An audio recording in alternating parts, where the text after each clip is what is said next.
Ça rentre partout, ça rentre dans les grilles, ça rentre partout.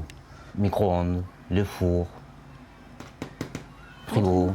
Une cuisine infestée de cafards et de punaises, c'est invivable. Et pourtant, si ce locataire a accepté de nous ouvrir ses portes, c'est pour nous montrer son quotidien insalubre. On a fait au moins 4 ou 5 traitements. C'est toujours pareil. C'est pas bon du tout. Des insectes rampants qui prolifèrent, situation identique dans la plupart des appartements de cette résidence à Lormont. À chacun son système D pour se protéger de ces bestioles indésirables. Parce que là, voilà, j'ai jeté tout leur lit, j'ai racheté des plus simples, puisque c'est de la ferraille, donc les punaises de lit ne vont pas manger, piquer mes enfants.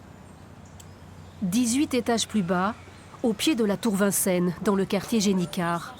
Des voisins font le même constat. Ça empire parce qu'il y a des appartements qui n'étaient pas impactés, qui sont justement touchés maintenant. Et ça devient très grave, quoi. On n'ose plus faire venir des gens chez nous, alors que quand même on paye un loyer, c'est quand même chez nous. Ils ont adressé plusieurs courriers au bailleur social. Gironde Habitat qui nous affirme que 90 interventions ont été comptabilisées depuis le mois de janvier. Chaque année, un traitement préventif est réalisé en début d'année, ce qui a été le cas en 2019, et des traitements curatifs ont lieu à chaque demande de locataire. Mais le problème persiste, car ce traitement n'est efficace que si tous les locataires collaborent et ouvrent leurs portes, ce qui est encore loin d'être le cas.